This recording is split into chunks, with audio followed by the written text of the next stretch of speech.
Hello students, welcome to my YouTube channel. आज जो discuss करेंगे वो कोई क्वेश्चन नहीं है, कोई क्यूडी नहीं है, कोई पीवाईक्यू नहीं है, जस्ट एक एक्सपीरियंस है जो मैं शेयर करूंगी कि मैंने एग्जाम से ठीक 1 महीने पहले क्या किया था। ठीक है। एंड किस तरीके से मुझे हेल्पफुल रहा था वो एग्जाम में।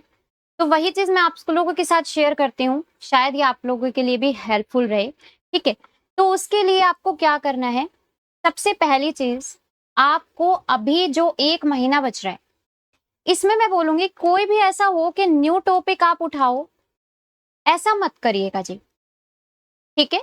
जो आपने पढ़ लिया है वो पढ़ लिया है, आपको बस अब रिवीजन करना है। ठीक है। आपको अब सिर्फ रिवीजन करना है, रिवीजन एंड प्रैक्टिस के ऊपर फोकस रखना है।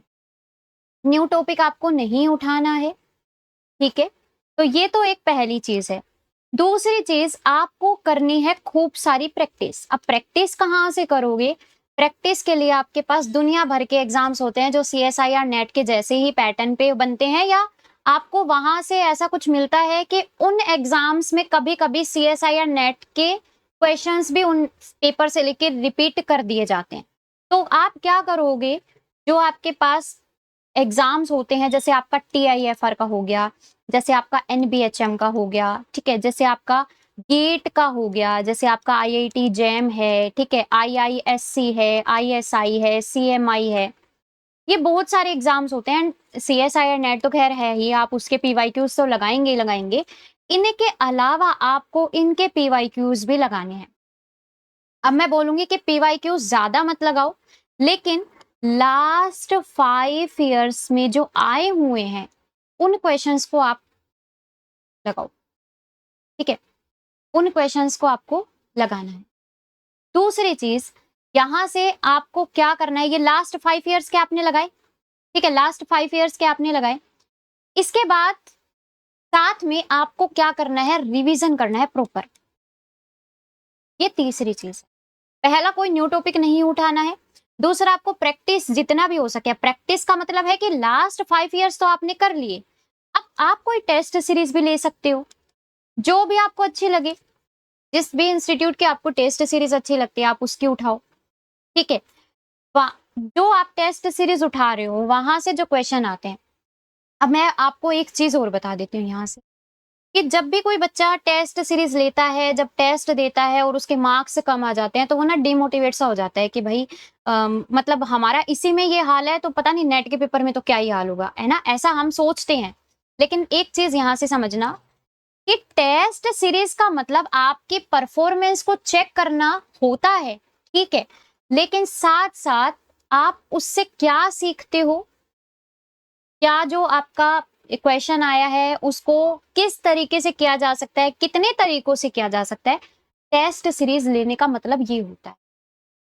ठीक है। तो डीमोटिवेट नहीं होना है, टेस्ट सीरीज लो, वहां से जो नई चीजें सीखने को मिल रही है उन क्वेश्चन से, उनको अपने ऊपर लो कि भाई कि हमें यहाँ से आज कुछ सीखा है, मैंने इस टेस्ट सीरीज से कुछ सीखा है। ऐसे नहीं कि मेरा इसमें इतने कम नंबर आ गए, उसमें इतने कम नंबर आ गए, ये नहीं करना है। ठीक है। टेस्ट सीरीज ले रहे हो तो उससे आपको सीखना है कि क्वेश्चंस किस तरीके से बनते हैं। ठीक है। क्या क्या आप लगा सकते हो एक क्वेश्चन को करने में, कितने तरीकों से किया जा सकता है। ठीक है। तो वो आपको सीखना है टेस्ट सीरीज से। ठीक है। तो टेस्ट सीरीज का बेसिकली मेरा बोलने का मतलब बस यही है कि आपको न्यू क्वेश्चन से गो थ्रू होना है, कि आपको किस तरीके से पैटर्न मिल सकता है, किस तरीके से क्वेश्चंस आप हैंडल कर पाओ। ठीक है। तो ये आपका एक हो गया। टेस्ट सीरीज आपने लेकर टेस्ट सीरीज लगानी है, क्वेश्चंस को सीखना है। ठीक है। ये मैं ठीक 1 महीने पहले का बता रही हूँ। अब उसमें आपके मॉड्यूल टेस्ट भी आ गए। मॉड्यूल टेस्ट बोले तो जो सब्जेक्ट वाइज होते हैं, ठीक है, वो भी आपके पास आ गए। और जो आपके पास एफएलटीज होते हैं वो भी आपके पास आ। ठीक है। तो ये आपको टेस्ट सीरीज लेकर न्यू क्वेश्चंस के अप्रोच को जानना है। उससे ये सीखना है कि क्वेश्चन किस तरीके से करोगे, ये नहीं सीखना कि हमारे यहां से इतने कम नंबर आ गए तो नेट में क्या होगा। ये सब काम नहीं करने हैं। ठीक है। तो आपके पास क्या क्या हो गया, आपको न्यू टॉपिक नहीं छेड़ना है, आपके पास प्रैक्टिस हो गई, रिवीजन हो गया। रिवीजन प्रॉपर करना है जी। ठीक है। रिवीजन आपको प्रॉपर करना है। प्रैक्टिस मैं बोलूंगी जितना हो सके आपको अगर ऐसा लगता है कि प्रैक्टिस के लिए टाइम नहीं रहता है, तो आप ऐसा कर सकते हो कि एक दिन जैसे आपने सारे सब्जेक्ट्स को रिवीजन कर लिया, जो सब्जेक्ट्स आप प्रिपेयर करके लेके जा रहे हो, एंड उसमें से किसी एक सब्जेक्ट को उठा के उसके 30 से 50 क्वेश्चन लगाए। ठीक है? अब ऐसा हो सकता है कि ठीक है, आप 15-20 भी लगा सकते हो, कोई इश्यू नहीं है। ठीक है? मतलब आपको एक सब्जेक्ट के डेली इतने क्वेश्चन लगाने हैं ताकि आपको न्यू अप्रोच सीखने मिले। ठीक है? अब वो आपके पीवाईक्यूज भी हो सकते हैं, वो आपके कोई न्यू क्वेश्चंस भी हो सकते हैं। अच्छा, दूसरी चीज, यहाँ पे आपके पास जैसे मान लो, मैं अगर मैथमेटिक्स को डिवाइड करूं प्योर में एंड अप्लाइड में, आप देखते हो है ना, प्योर एंड अप्लाइड में ये डिवाइडेड रहती है। कई बच्चे ऐसे होते हैं जो सिर्फ प्योर पढ़ते हैं। ठीक है? कई बच्चे ऐसे होते हैं जो प्योर प्लस अप्लाइड दोनों पढ़ते हैं। अप्लाइड तो मैं बोलूंगी ऐसा कोई भी बच्चा नहीं होगा शायद कि पूरी की पूरी अप्लाइड ही सिर्फ पढ़े, प्योर ना पढ़े। ठीक है? तो कई बच्चे ऐसे होते हैं कि सिर्फ प्योर के बेसिस पर ही एग्जाम देते हैं, और कई ऐसे होते हैं जो प्योर प्लस अप्लाइड देते हैं। मैं बोलूंगी कि अगर आप नेट की प्रिपरेशन कर रहे हो और अच्छी रैंक लाना चाहते हो, देखो, प्रिपरेशन करना, क्रैक करना अच्छी बात है, लेकिन एक रैंक के साथ, अच्छी रैंक के साथ क्रैक करना बहुत अच्छी बात है। ठीक है? तो आपको क्या करना है, यहां से प्योर प्लस अप्लाइड दोनों, मैं बोलूंगी दोनों पढ़ के जाओ। ठीक है? अब ऐसा मत बोलना कि मैडम अप्लाइड पढ़ाती है तो मैडम तो बोलेगी अप्लाइड का, नहीं। मैं बोलूंगी आपको अगर प्योर करना है, अच्छे लेवल की प्रिपरेशन है, अच्छे लेवल बोले तो ऐसा हो कि 20 में से कम आप 15 से 17 क्वेश्चन लगा पा रहे हो, वो बोलेंगे अच्छे लेवल की प्रिपरेशन। अगर ऐसा है तो सिर्फ प्योर के बेसिस पे जाओ। अगर ऐसा नहीं है, आपको ऐसा लगता है कि नहीं मुझे और प्रिपरेशन की नीड है, तो आप अप्लाइड पे जा सकते। ठीक है? तो यहाँ पे आपको दोनों करके, मैं सजेस्ट करूंगी दोनों करके जाने चाहिए। ठीक है? अब प्योर में आपके पास क्या आता है, रियल एनालिसिस आ गया, आपका कॉम्प्लेक्स एनालिसिस आ गया, आपका मॉडर्न अलजेब्रा आ गया, आपका लीनियर अलजेब्रा आ गया, ये सारे प्योर के अंदर आते हैं। और मैं बोलूंगी कि यहाँ से जैसे कई स्टूडेंट्स होते हैं, जैसे मैंने मॉडर्न अलजेब्रा, ठीक है मैंने पढ़ा था, पर मैंने उतना डीपली नहीं पढ़ा, क्योंकि मॉडर्न अलजेब्रा एक ऐसा सब्जेक्ट है, आप उसमें इंटरेस्ट आ गया, बहुत वाइड सब्जेक्ट है, एक दूसरे से कनेक्टेड टॉपिक्स आते हैं। ठीक है? तो आपको अगर ऐसा है ना कि भाई अपन बोलते कि भाई पर्टिकुलर एक सब्जेक्ट पढ़ लो, एमए में ऐसा कुछ भी नहीं है। मतलब मॉडर्न अलजेब्रा में आपको पूरा मॉडर्न अलजेब्रा ही पढ़ना पड़ेगा, तभी जाके आप कनेक्ट कर पाओगे, क्वेश्चंस कर पाओगे। तो ये टॉपिक अगर आप स्किप कर सकते हो, बिल्कुल कर सकते हो, नहीं करना है आपकी मर्जी है। मैंने अपने टाइम पे ये टॉपिक स्किप किया था, मेरे को बस ठीक है मॉडर्न अलजेब्रा के बारे में पता था। ठीक है? और मतलब मैंने, एक बोलते हैं ना कि नेट की प्रिपरेशन के लिए मैंने जो जहां पे फोकस किया था वो मेरा था real, complex, linear algebra, pure की बात कर रही हूँ सिर्फ। ठीक है? तो ये आप मॉडर्न अलजेब्रा बिल्कुल स्किप कर सकते हो। अब बात आती है अप्लाइड की। अप्लाइड में आपके पास कौन कौन से टॉपिक्स होते हैं? अप्लाइड में सबसे पहले तो मेन टॉपिक्स जो आते हैं वो आते हैं ओडी एंड पीडी। ठीक है? ओडी पीडी मैं बोलूंगी अगर आपने ओडी पीडी नहीं करा है, ठीक है कोई बात नहीं, ओडी के कुछ इंपॉर्टेंट टॉपिक्स होते हैं, जैसे आपका रोन्स्कियन हो गया। ठीक है?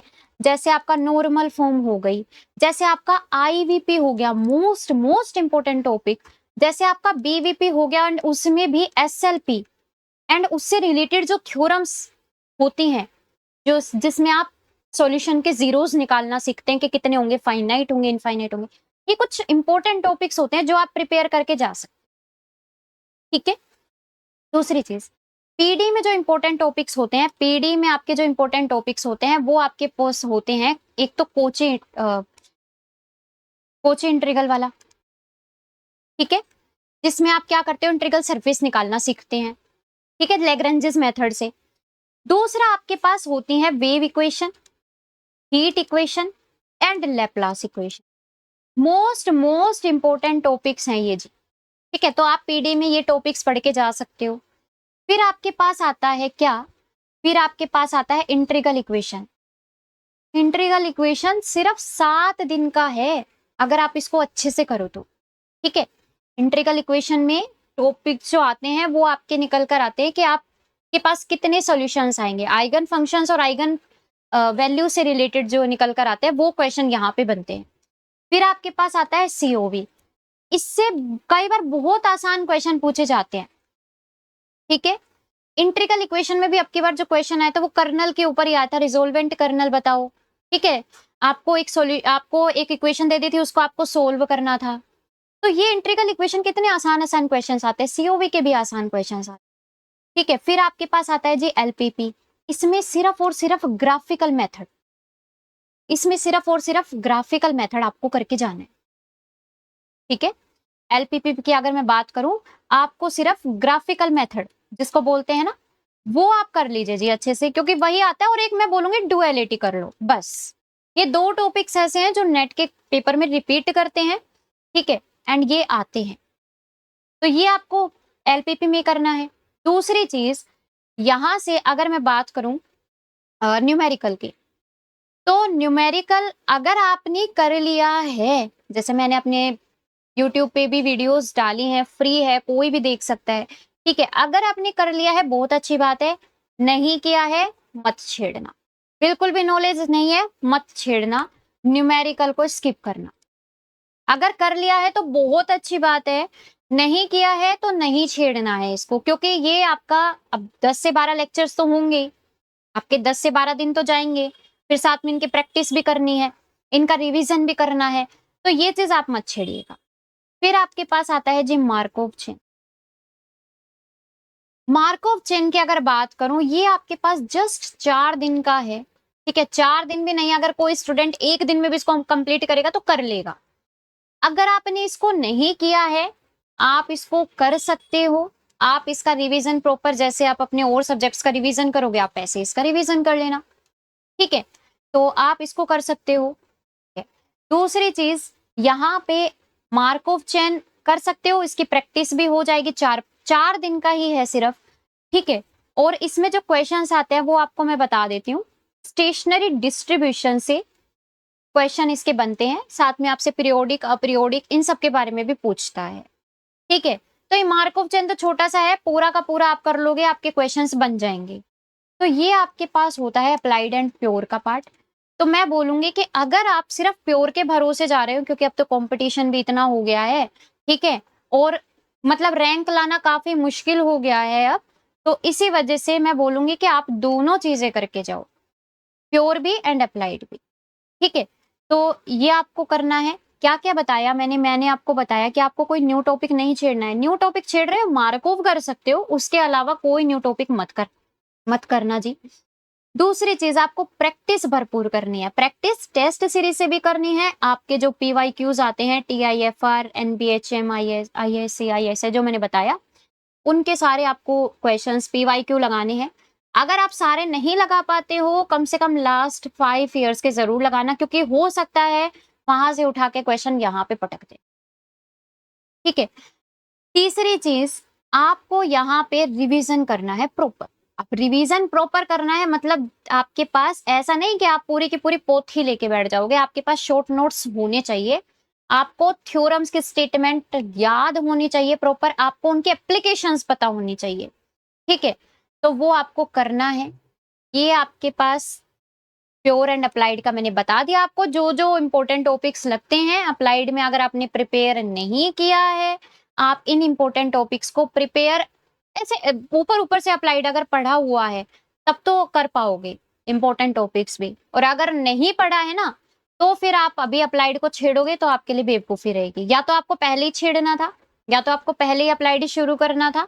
अगर अभी नहीं किया है शुरू, या आता ही नहीं है, या सिर्फ प्योर के भरोसे जा रहे हो, तो भैया फिर इनको मत ही करना आप।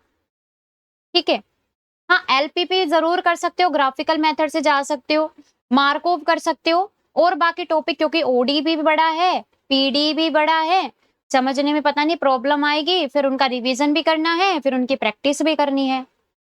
तो 1 महीने में क्या क्या कर लोगे। तो अगर आपने अप्लाइड किया है तो आप ये कर सकते हो इंपॉर्टेंट टॉपिक्स, अदरवाइज आप इनको मत छेड़िए। ठीक है, दूसरी चीज, प्योर में तो आपको खैर ये 3 मैंने इंपॉर्टेंट बता ही दिए हैं। आपको मॉडर्न अलजेब्रा पढ़ने का, मैंने आपको रिंग थ्योरी, फील्ड थ्योरी जाना है, आप बिल्कुल जा सकते हो, मैं इसमें कोई मनाही नहीं करूंगी। ठीक है, लेकिन अगर करो तो अच्छे लेवल के करना। जितना पढ़ लिया है, जितना पढ़ लिया है उसको एकदम अच्छे से करना है, मतलब अच्छे से प्रिपेयर करना है। ऐसा नहीं कि सिर्फ पढ़ लिया, ठीक है, और छोड़ दिया। कि हमने तो सब कुछ पढ़ लिया, हमने तो सिलेबस भी पढ़ लिया, पर हमारा एग्जाम ही नहीं निकला। ये चीजें नहीं करनी है, प्रैक्टिस खूब करनी है, रिवीजन खूब तरीके से करना है, अच्छे तरीके से करना है रिवीजन। ठीक है, शॉर्ट नोट्स से अपने थ्योरम्स के स्टेटमेंट आपको याद करनी है। जो आपके पास ट्रिक्स होती हैं, कुछ टिप्स एंड ट्रिक्स होती हैं, ठीक है, जो आप अपनी नोट्स में भी लिखते हो बनाते टाइम, वो आपको याद करने हैं प्रॉपर। ठीक है, तो ये आप 1 महीने पहले कर सकते हो। अब जब भी एग्ज़ाम पास आएगा तो मैं आपको बताऊँगी कि आपको पेपर में बैठकर क्या करना है, ठीक है? उसका तब उस समय डिस्कस करेंगे जब आपके एग्ज़ाम के 2-3 दिन रह जाएँगे। तो मैं आपको बताऊँगी कि आपको किस तरीके से पेपर में मैनेजमेंट करना है टाइम का, किस तरीके के से आपको part A, part B and part C में टाइम देना है, किस तरीके से आपको सब कुछ करना है, फ्री माइंड होकर एग्ज़ाम देना है, क्या करना है वो उस समय डिस्कस करेंगे। ये था आपको 1 महीने पहले, ठीक 1 महीने पहले आप क्या-क्या कर सकते हो, ठीक है? वो आपके पास था। आप इस तरीके से प्लानिंग करके चलिएगा। आपको टेस्ट सीरीज़ भी लगानी है, आपको एफएलटीज़ भी देने हैं। हाँ, यहाँ पे एक चीज़ और मैं बता दूँ आपको कि जैसे आप एफएलटीज़ दोगे, ठीक है? अभी तो जैसे हमें एग्ज़ाम का पता नहीं ना कि कितने बजे होगा, है ना? हमें नहीं पता है वो चीज़। तो जब हमें पता चल जाएगा ना कि हमारा एग्ज़ाम इस टाइम पे होने वाला है, तो आप उसी टाइम पे एफएलटीज़ लगाना, सिर्फ़ उसी टाइम पे। उससे क्या होगा, उससे आपका जो ब्रेन होता है ना, मेरा ये मानना है, पता नहीं आप लोगों का मानना है, नहीं है, ठीक है? आपका जो ब्रेन होता है, जिस टाइम आप ज़्यादा वर्क करते हो ना, मतलब आप एक्टिव रहता है उस समय आपका ब्रेन, जब आप टेस्ट सीरीज वगैरह देते हो या एफएलटी वगैरह दे रहे हो, उस टाइम पे आपका ब्रेन को सिग्नल है कि भैया इस टाइम पे मेरे को एकदम एक्टिव रहना है। तो वो एग्जाम में भी आपका वो उसी तरीके से काम करता है, ये मेरा मानना है। ठीक है, तो मैंने ये चीज फॉलो करी थी। ठीक है, तो मैं आपको बोलूंगी कि आप ये अगर फॉलो करोगे तो मे भी शायद आपके लिए बहुत हेल्पफुल रहेगा। तो ये सब आप कर सकते हो जी। ठीक है, तो ये आपके पास प्लानिंग थी for 1 month before the exam. तो ये सब आप कर सकते हो, ठीक है? तो आशा करती हूँ ये आप लोगों के लिए हेल्पफुल रहेगा, ठीक है? आपको ये मैं ज़रूर बताती हूँ, हर किसी को बताती हूँ, हमेशा बताती हूँ कि आपको ये इनके क्वेश्चन्स ज़रूर अटेम्प्ट करो जी, ठीक है? अगर इनके क्वेश्चन्स आप अटेम्प्ट नहीं कर पा रहे हो, क्योंकि हो कई बार मैंने भी ऐसा देखा है कि नेट के एग्ज़ाम में गेट का 2009 का कहाँ क्वेश्चन उठा के यूँ का यूँ रख दिया है। मतलब कुछ भी उसमें बोलते हैं ना कि चेंज नहीं, कुछ भी चेंज नहीं, यूँ का यूँ उठा के रख दिया। ठीक है, एक आपका गेट 2024 का भी रिपीट हुआ था सीएसआईआर नेट के अंदर, एक क्वेश्चन रिपीट हुआ था ऑफ पार्शियल डिफरेंशियल इक्वेशन। तो वो भी आपका यूँ का यूँ उठा के रख दिया था। ठीक है, GATE 2025 and CSIR NET Feb 2025 इनके भी एक क्वेश्चन एकदम सेम था। तो इसीलिए मैं बोल रही हूँ कि आपको ये ज़रूर लगाने हैं पीवाईक्यू, इससे बहुत हेल्प मिलेगी, बहुत ज़्यादा। ठीक है? बाकी प्रिपरेशन करते रहो भई, ठीक है? पढ़ते रहो, अच्छे से पढ़ो, जो भी तैयारी कर रहे हो एकदम अच्छे से करो। जितना टाइम अब कोई बोलेगा कि मैम कितना टाइम दें, है ना? कितना पढ़े दिन में? तो मैं बोलती हूँ कि अगर आप 4 घंटे 3 से 4 घंटे भी पढ़ रहे हो ना, तो एकदम अच्छे से पढ़ो, इधर-उधर नहीं कि मम्मी ने काम पे बुला लिया, पापा ने काम से भेज दिया, ठीक है? आज मेरे कज़िन्स आ गए, मैं एन्जॉय कर रहा हूँ। नहीं, अगर आप 3 से 4 घंटे पढ़ रहे हो, तो 3 से 4 घंटे एकदम पढ़ना ही है, इधर-उधर नहीं कि भैया 1 घंटा तो पढ़ लिया, फिर चले गए आधा घंटा घूमने, ठीक है? फिर उसके बाद आके फिर पढ़ने बैठ गए और ऐसे करके हमने 4 घंटे कर दिए पूरे और हम बोलेंगे कि भाई हम तो पढ़ लिए। ऐसे नहीं करना, ठीक है? आप अगर 4 घंटे पढ़ रहे हो, तो प्रॉपर 4 घंटे आपको पढ़ना है। हाँ, आप टाइम बाँट सकते हो कि 2 घंटे ऐसे करके टाइम बाँट सकते हो। मतलब मेरे कहने का मतलब जस्ट इतना है कि आपको टाइम के ऊपर ध्यान नहीं देना है कि मैं इतना टाइम पढ़ूँगा या इतना टाइम पढ़ूँगा। आपको प्रॉपर पढ़ना है। अगर आप 1 घंटा भी पढ़ रहे हो, तो 1 घंटे में भी आपको अच्छे से पढ़ना है, ठीक है? तो ये चीज़ आपको फ़ॉलो करनी है एग्ज़ाम के लिए, ठीक है? बाकी जब आपका एग्ज़ाम पास आएगा, उस समय मैं आपको बताऊँगी कि आपको किस तरीके से एग्ज़ाम देना है, ठीक है? आपको किस तरीके से टाइम मैनेज करना है, वो सब बाद में बात करेंगे। फिलहाल अपनी प्रिपरेशन करते रहो, ठीक है? पीवाईक्यूज़ लगाते रहो, प्रैक्टिस करते रहो, न्यू-न्यू क्वेश्चन्स जहाँ से भी मिलते हैं, कहीं से भी मिलते हैं, ठीक है?